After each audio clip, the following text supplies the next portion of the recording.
Problem 9:12. Find the perimeter and area of the figure at right. Copy the figure on your paper and show your work for each of the steps that you use. All right, so this isn't so bad. It looks like we are only missing one side of this figure, and that side is right here. So this diagonal bit here, we don't really know what that is, but don't worry, we can figure out what it is. So let's take a look at these little dotted lines here. So this is showing us these sides here plus our diagonal would make a triangle. So what we need to do is figure out the two sides of that triangle. So I know that this side of my rectangle is 8, which means that this side also has to be 8. Now the part that's given is 5, which means that this side of the triangle has to be 3. Now that's going to go for the same set of sides on this rectangle. So we have a 10, which means that this entire side would be a 10 as well. Now the solid part, the solid line is 6, which means the dotted line or the other leg of our triangle is going to be 4. So we have a triangle with sides 4, 3, and something that's unknown. We know that this part here is a right angle in our triangle, which means that the part that's missing, we can call that X. Actually, you know what? Let's call that C because it is across from the right angle.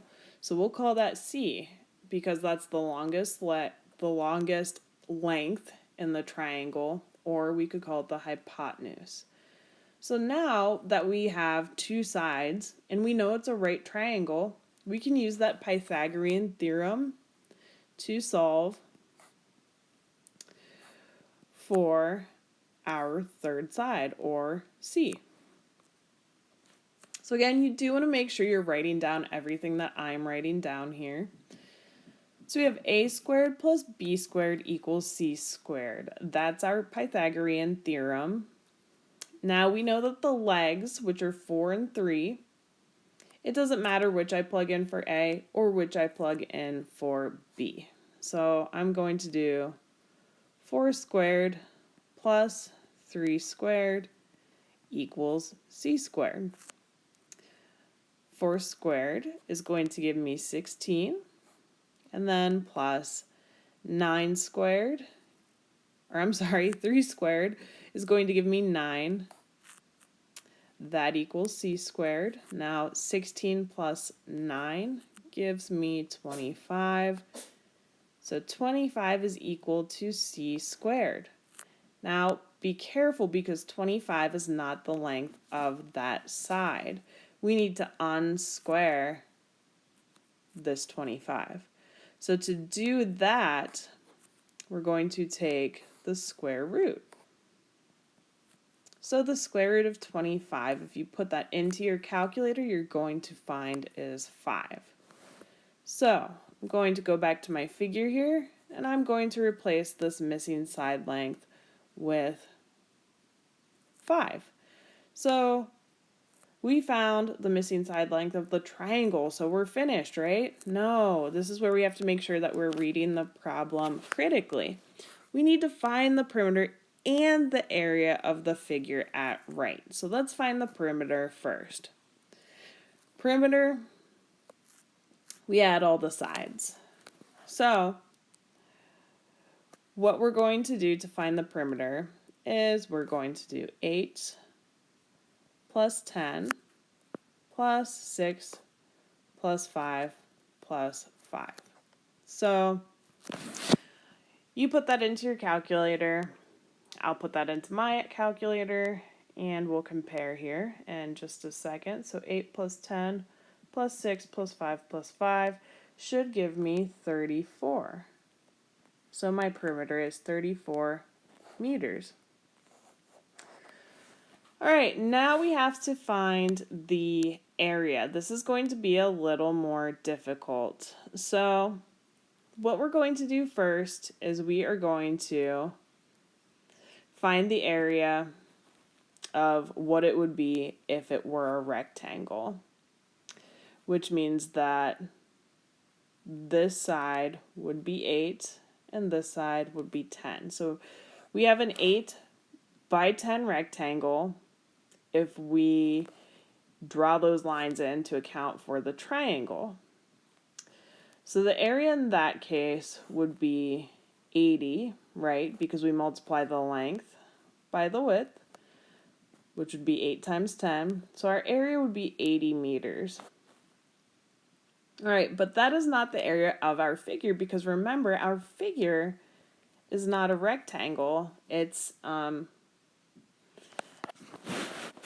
5-sided polygon. So now what we need to do is we need to figure out the area for this little triangle here, and we're going to subtract that from the area of the rectangle. So remember my sides were 3 and 4, or my legs of that triangle. And to find the area of a triangle, our formula is 1/2 of the base times the height. So the base of our right triangle is going to be 3. The height is 4. So our area is 1/2 of 3 times 4. Go ahead and put this into your calculator exactly like that.